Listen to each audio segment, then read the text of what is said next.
ইতিহাস জুড়ে এমন কিছু ঘটনা রয়েছে যা মানুষের বিশ্বাস ও জ্ঞানের সীমাকে চ্যালেঞ্জ করে। এমন এক অলৌকিক এবং শিক্ষণীয় গল্প হলো আল্লাহর নবী হজরত ইউনুস আলাইসাল্লামের, যে গল্পটি শুধু একটি অলৌকিক ঘটনাই নয়, বরং মানবজাতির জন্য ধৈর্য, অনুশোচনা আর আল্লাহর রহমতের এক উজ্জ্বল দৃষ্টান্ত।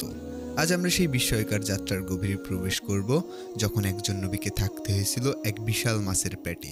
আজ আমরা জানব কিসের জন্য তাকে মাছের পেটে যেতে হয়েছিল, তিনি কতদিন ছিলেন মাছের পেটে, মাছের পেট থেকে তিনি বের হলেন কিভাবে, এবং পরবর্তীতে তার কওমের সাথে কি হয়েছিল।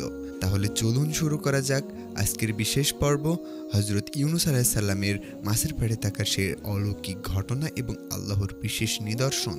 যদি আমাদের ভিডিওটি ভালো লেগে থাকে তাহলে চ্যানেলটি সাবস্ক্রাইব করুন এবং আপনার বন্ধুদের সাথে শেয়ারও করতে পারেন। আজকের ইরাকের প্রাচীন নিমরুদ শহর, যা তৎকালীন নিনুয়া নামে পরিচিত ছিল, এই জনপদ ছিল মূর্তি পূজা এবং পাপাচারে নিমজ্জিত। এই শহরের অধিবাসীদের সঠিক পথে ফিরিয়ে আনার জন্য আল্লাহ তাআলা মনোনীত করেন তার এক মহান নবী হযরত ইউনুস আলাইহিসসালামকে।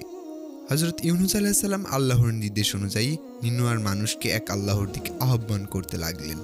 তিনি তাদেরকে শিরক, জুলুম ও অন্যায় থেকে ফিরে আসার জন্য সতর্ক করলেন। বছরের পর বছর তিনি নিরলসভাবে দাওয়াত দিতে থাকলেন, কিন্তু নিনুয়ার লোকেরা ছিল অবাধ্য ও একগুঁয়ে।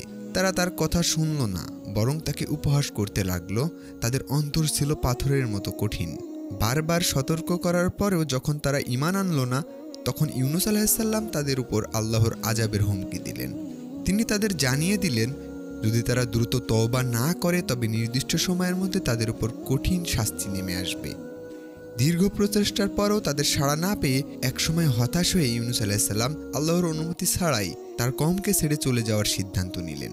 তিনি ভাবলেন, হয়তো অন্য কোনো স্থানে গিয়ে আল্লাহর বাণী প্রচার করা সহজ হবে, তাই তিনি একটা জাহাজে আরোহণ করলেন। কিন্তু আল্লাহর পরিকল্পনা ছিল ভিন্ন। সমুদ্রের মাঝপথে হঠাৎ শুরু হলো এক প্রচণ্ড ঝড়। জাহাজটি টালমাটাল হয়ে উঠল। জাহাজের ক্যাপ্টেন এবং যাত্রীরা বুঝতে পারল তাদের মধ্যে কেউ একজন বিশাল কোনো অন্যায় করেছে, যার কারণে এই দুর্যোগ। তারা লটারি করলো, কে সমুদ্রে ঝাঁপ দেবে যেন জাহাজ হালকা হয় এবং ঝড় থেকে রক্ষা পায়। আশ্চর্যজনকভাবে প্রতিবার লটারিতে ইউনুস আলাইহিসসালামের নামই আসছিল। তিনি বুঝতে পারলেন এটি আল্লাহরই নির্দেশ।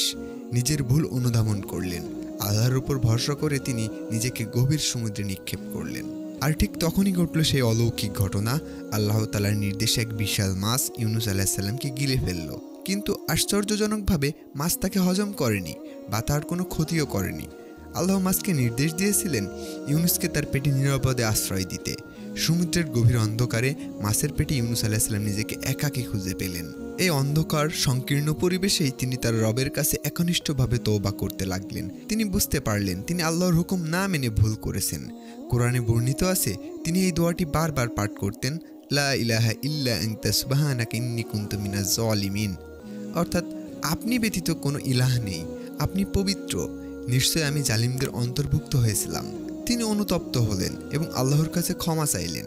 দীর্ঘ সময়, যা কারোর মতে 3 দিন, কারোর মতে 40 দিন, ইউনুস আলাইহিসসালাম মাছের পেটে কাটানোর পর আল্লাহ তাআলা মাছকে নির্দেশ দিলেন তাকে কিনারার উগড়ে দিতে।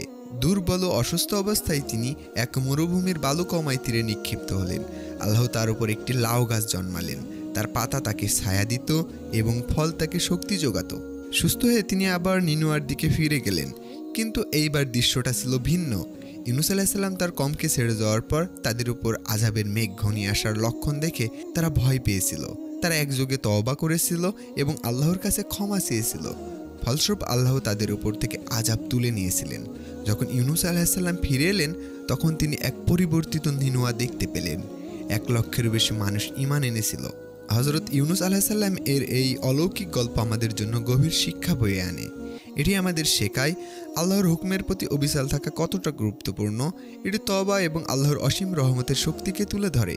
কোনো পরিস্থিতি হতাশ না হওয়া এবং আল্লাহর উপর পূর্ণ ভরসা রাখা। মাছের পেটের অন্ধকার থেকে মুক্তি এবং নিনুয়ার মানুষের ঈমান আনয়ন, এই প্রতিটা ঘটনাই প্রমাণ করে আল্লাহর অসীম ক্ষমতা এবং তার সৃষ্টির প্রতি তার ভালোবাসা। হযরত ইউনুস আলাইহিসসালামের গল্প চিরকাল মানবজাতিকে পথ দেখাবে। জীবনের কঠিনতম মুহূর্তেও যেন আমরা আল্লাহর স্মরণে থাকি এবং তার কাছেই সাহায্য চাই। এই ছিল হযরত ইউনুস আলাইহিসসালামের অলৌকিক গল্প। আশা করি এই ডকুমেন্টারি আপনাদের ভালো লেগেছে। এমন আরও শিক্ষণীয় ইসলামিক গল্প জানতে আমাদের চ্যানেলটি সাবস্ক্রাইব করুন এবং বেল আইকনটি ক্লিক করুন। ধন্যবাদ।